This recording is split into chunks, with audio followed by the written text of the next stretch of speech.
everybody. Today I have with me J-Boy. It's my co-host. Let's move to transfer window in Europe. So Man U, we just lost Martial to a loan deal to Sevilla. What do you think about that move? I think it's a good one for Martial. I also think it's a good one for Man U to assess Martial and going forward, or for the new manager that will come in the summer, hopefully, to assess Martial. What do you think? If you ask me, I think the deal came 6 months Too late. Yeah, should have been out of the club by July. Any club with serious ambitions, do you think Martial would have been at Chelsea, doing what he was, perform the way he was for Man U, and will still be at the club? He would have bombed him out. Man U are just soft. They're just a soft club. Yeah, When it comes to getting rid of players or even bringing in players, their old transfer policy is just a shame for a club of their size. We just lost. Man U just lost Amrabat to Rangers too. I think it's a good deal for Amrabat. I mean, I would have wanted him to stay in Premier League, to understand the league more, the physicality aspect of the league. But Rangers is not bad. He play Europa League, so that's like what I'm using to console myself, because I feel he should have gotten a more serious club in the league. What do you think? I think the question should be for Ahmad, because Ahmad was at Atalanta, was on the verge of breaking through to the first team. So will you say playing with Atalanta in Syria or playing in Rangers, which one seems to be the higher level? He has, as far as I'm concerned, he has taken a step back in his development. Because Rangers, because even in the summer, he was supposed to go to Feyenoord. Another terrible loan. I don't know what's happening of sanctioning loans or sanctioning transfers in Man U, but they are doing a terrible job. They are wasting our players' potential, young players' potential. Also, James Garner is in Nottingham Forest. Second Again. season. Shouldn't he go to a club that is like fighting for promotion or fighting relegation in Premiership? After they should really go and copy what Chelsea is doing with their loan system and their transfer system, and get a clue from them or something, or hire whoever is in charge there to come and. So there will be reports of Van Beek to Palace or Valencia. Which club would you think would be beneficial to him? Van de Beek has to be very, very, very careful with the choice he makes. Does he go to another Premier League team when he was in Man U? And no matter how bad Van de Beek has been, I'm betting that against something like Norwich, Man U Norwich, if it was good enough or the staff feel that is good enough for the Premiership or he can cope in the Premiership, they will have put him in games like that. But games like that, he finds it difficult to even come up the bench. So if I was him, I think I would be thinking about leaving the country entirely. I'll go to Valencia because I won't want him to go to Crystal Palace and risk. But then that's like a coward's choice, because for me, I feel he should go to Palace. You walk up. Then we would see. Then he would actually see if he's suited to Premier, because he will play all games in Palace. Are you sure about that? He will play all. Who is in Palace? Are you sure about that? That will bench him. They have There's the nobody there now. midfield already. They have players that are playing already. This guy can't bench Fred or Matic or McTominay even when they have been terrible. So it's a slightly different situation to what's happening. But the World Cup is in December. Can he take that risk? He still has, and it's just a loan. He still has almost 10 to 11 months to World Cup. It's just a loan. It's just a loan deal. If he's at Palace, he has to be he's going to play. He hasn't played for almost. He's going to play as a centre midfielder. Yeah. While the Chelsea boy, what was his name? Gallagher will play ahead of him. Yeah. And Vieira plays a 4-3-3 formation, which we are playing currently and which hopefully the coach coming in the summer will play.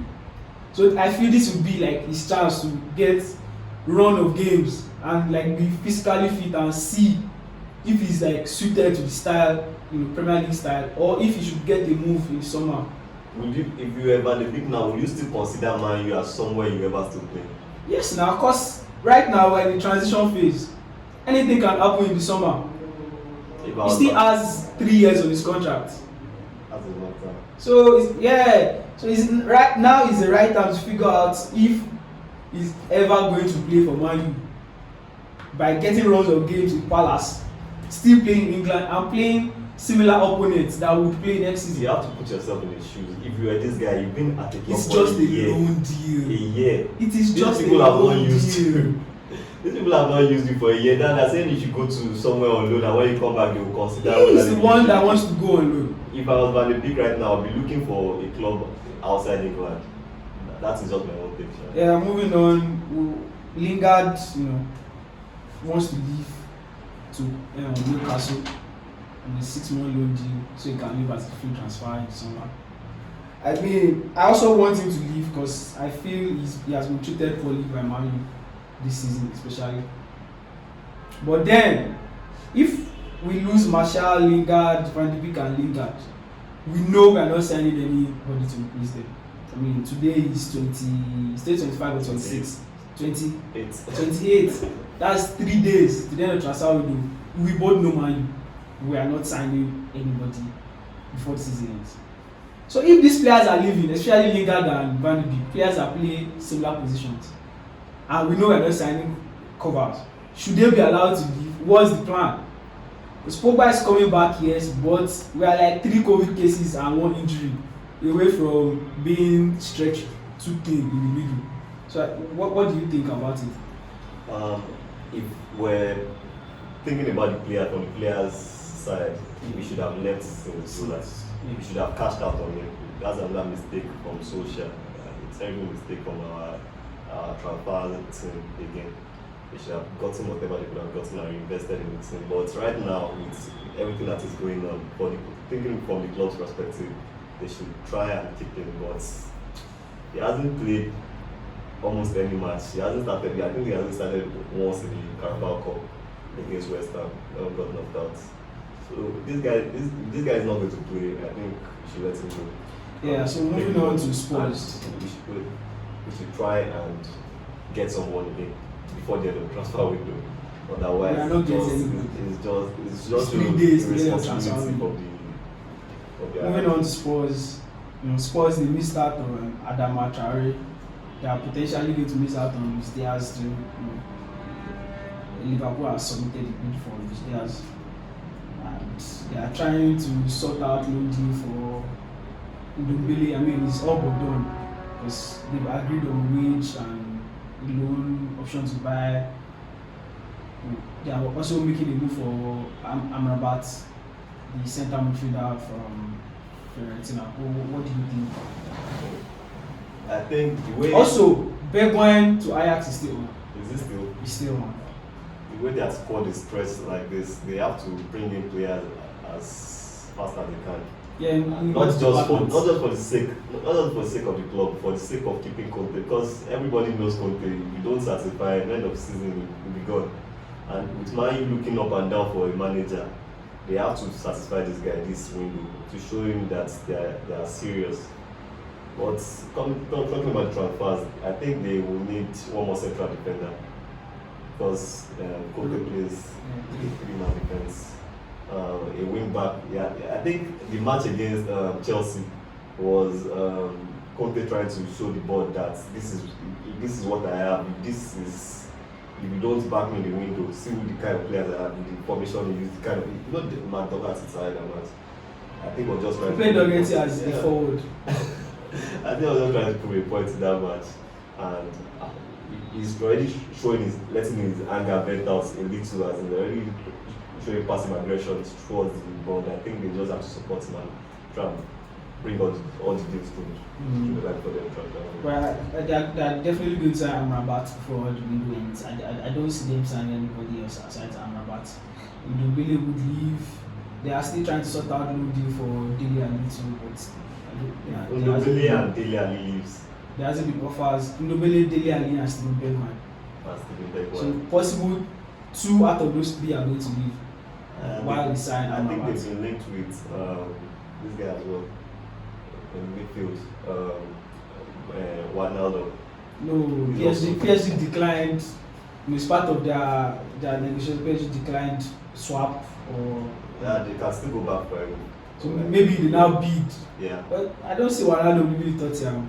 I see them having a better option at signing Herrera said Herrera would not want to leave to Spurs. So yeah. So moving on, what do you think about Liverpool hijacking Luis Diaz deal? How do you see it fitting in? I've always expected them to. Do you think it's an indication that Salah is going to leave? No. I don't think so. Where do you see him play? Because definitely it's they're not just paying money for him. It's just going to be add to on the bench. To be. Hopefully next season Premier League increases the substitution to 5. Hopefully. Yeah, it's going to be a good signing for them. I always expected them to make this deal in January. Yeah, because with Mane and Salah going to the Nations Cup, and the fact they actually need depth in the attack, is a good deal for them. But then I don't understand because they didn't allow Origi to leave this January. They had offers to leave. Yeah, because they could also Minamino has offers currently from Leeds and Monaco, which they rejected. So if they sign Luis Diaz, what's their plan for these players that they are not allowing to leave? The transfer window is not yet done. They have to get players in. You have to get players in before you let players out. Yeah. So if they get Luis Diaz in way before the transfer window is closed, I'm sure they will let one of them. The transfer window is ending on Monday. Yeah. Salah and Mane will both be back by next week. AFCON is ending next week. Yes, there's still time. So like, from players, I'm just looking at it from these players' perspectives because they've not been given enough game time, and the little they've been given, they've actually proved themselves. So they should be allowed to leave, but then ultimately it's the club's decision. So you are under contract, and you sign the contract. Nobody forced you to sign the contract. So moving on, Arsenal missing out. Arsenal are the joke. They are the joke of the football world. I remember you asked me the question. We both know. I told you there is no reason why Vlahovic should rush. Why would he go to Arsenal? Why would he go to Arsenal? Any serious-minded player on the up should not really be thinking about going to Arsenal or Man U. So Arsenal missing out on Vlahovic and Bruno, Guimarães, which leaves out Ator, and Juventus wants a year and a half loan deal for Ator so that he can live as a free player at the end of the season. Do you think Ator is suited to Premiership? If he's deployed, like I said in the last episode, if he's deployed how Chelsea deploys Jorginho, it's going to be a very good thing. At best, it's going to be another Elneny. No. At best, Ator is more press resistant and he makes more forward passes. I think at best than Elneny. Is this guy struggling in the Serie A? If you are struggling in the Serie A, come to the Premiership. It will be very, very difficult. If your manager style is not suited to your style, you are going to struggle.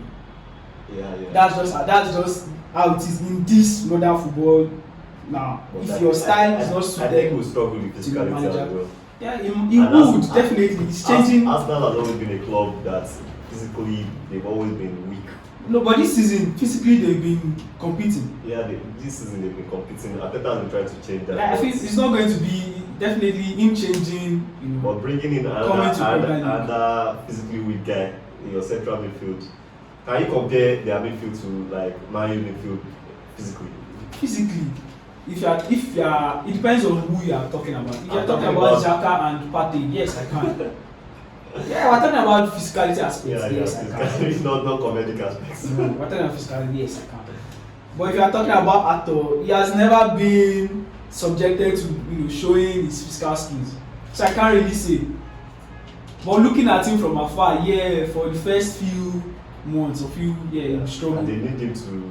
But he's a player and he's young. I think he's 24, 25. He will adapt. He's a fine player, quality player. His press resistance. He can pick out passes, forward passes, and that's what Arsenal is lacking as a DM in that aspect. Because players they deploy as a DM are not press resistant, which is a little bit hampering their game. And most of their deep midfielders don't have that long range vision. They can't make that forward pass, and I feel like that's the reason why Xhaka was renewed, because they needed an intelligent deep player. Although he's rash and he has his bad sides, he's rash and all that. But I think Ator will be. Yeah, I've always called Xhaka intelligent, but I guess what is intelligent? Yeah, he's intelligent on the ball. Without the ball, he can be stupid. Yeah, he's rash without the ball. On the ball, he's intelligent. I think it's just more of lazy to me. Some of the offenses, some of the tackles he commits. Just like I can't chase this guy. Let me just bring him down. It's So understandable. the challenge is great. Just Well, aside Ato, I don't see them making any other signing. And even that Ato deal is a stretch now because Juventus want them to cover 100% of his wage and they want it to be a 1.5 year loan deal. Arsenal just want Juventus, to be 6 months. talking about Juventus, they have a lot of Yeah, midfielders they're trying to get rid of. We'll get to Juventus later. Talking about Chelsea now, they still have their left back issues. They did not be linked with any left back. I don't know. I still feel they need a left back. I don't know why they allowed Diaz to. Yeah, I talked about it in the last episode. I really don't know. And Digne was offered to them. Yes. I don't know why they probably thought they would have gotten Emerson, but Leon rejected the loan. Trying to sign your own player. Told you. And that's a first for Chelsea to see them in this situation. Unless because they always get their transfer spot on and they don't make this kind of mistake. So it's really unless Chilwell is coming back, maybe like March. He's not coming back to them. Which is not coming back in. I feel they because Alonso is done. I think they'll find a way to get Emerson in before they transfer. Because Chelsea, they don't mess around the transfer window. Yeah, so moving on to Aston Villa now. They've been linked to Bentancur. The only club linked to Bentancur, and Juve have been making that one of Juve's want to win midfielders. And they also signed Chambers. But talking about Bentancur, I think it will be a very Callum Chambers. Yeah, Arsenal signed as cover for the centre back and also cover for Martinez. It's a decent signing. No, he has always been a backup player. He can continue his career as a backup player. He's a decent signing for me. Hopefully he can improve him. So at the end of the season, they can give him a golden bench or something. So talking about Bentancur, I think it's a serious signing, a statement signing for Aston Villa. Yes, it's a very. I think well suited. I think Bentancur, that was what I was saying. Suit the Premiership far more than Otto. He's physical, he's very tenacious, and his work rate is. Yeah, but then if you are thinking about how they're going to be deployed, if he's going to be deployed as a DM, then I don't think it's going to be a good. Definitely Luis and I think they were using Sanson, so Sanson will take a back seat now for Bentancur. They too are having, they have like quality depth too now. Imagine every field three of Douglas Luiz, Bentancur, and Coutinho. That should get them some. And they still have John McGinn. And they still have. They have a very, very exciting midfielders. Hopefully next season. But they have to. I think they have to spend more defensively. Defensively, yes. Premier League good. No, depending on, I think they need one more centre back. Maybe they are waiting to get up. And a right back. Because the right side you can do and they have Martin target. So. Because centre backs now to get them. Tarkowski has 6 months to go on his contract and that will be a quality. So they are probably waiting to the end of the season to sign the centre back. That's like hopefully Premier League will increase the substitutions to 5 because a lot of teams are investing in depth currently. So moving on to to Watford and Roy Hodgson, Watford they changed their coaches like they changed coaches. And this is their 3rd coach this season. Yes. Personally, I don't see them. This is not even a record for them. I think they've done 4 in this season. I don't see them escaping relegation. They are trying hard. I think they made the deal too late. Hodgson would try not to concede as much goals, but then with the signings Newcastle have made, and even Norwich, they've been getting good results back to back. So it's going to really be an exciting race, towards the end of the season. What do you think about Watford? One thing I'll tell you about Watford is if Hodgson can get them off this season from relegation, then that's be one of his biggest achievements. Definitely. Because the situation the team is in now, I think they lost to Norwich back to they drew against Newcastle, which was a point they stole from Newcastle. And they signed Samuel Kalu, Nigerian winger from Bordeaux. I don't understand the signing because they have a lot of attackers. See the way Watford operates, and less quality defenders. So the way Watford operates in the market, you can't really say you know what they are doing because it's more than one club. The owners have. They have Udinese as well. So buying Kalu might be at the end of the day to loan him to Udinese if anything happens. Gerard Deulofeu and Roberto Pereira. Yeah. They still have them at Udinese. Yeah, so getting those players back, if they survive relegation, is easy. But for now, I don't see them surviving. Yeah, so talking about Newcastle now, Newcastle, they failed to reach an agreement with Sevilla for Diego Carlos. So, what do you think? I felt that would have really been a good signing. Yeah, they could really get Carlos, good but Newcastle are what Sevilla are what Newcastle are trying to be. Because Sevilla are second in the league with 3 points gap, was it 2 points from Madrid? They are still in Champions League, so I feel like It just sets them back. Initially, I didn't understand the move why Diego Carlos would, because Diego Carlos approached Sevilla to leave to Newcastle. But then at the end of the day, it's about money. But they failed to reach an agreement with Sevilla. Sevilla said the deal is off. Do you think they should go in for? I think they should go in for another centre back. Yeah, they should go in for another centre back. But the vision of having, I think that was their vision for July, to have like next season to have Diego Carlos alongside Sven Botman. That would have been amazing. Yeah, Botman too was not really pumped about going. Nobody's going to release Botman this January. Yeah. I don't think Botman will release this January. They will release Botman. Really so much on that window. So they really need another centre back.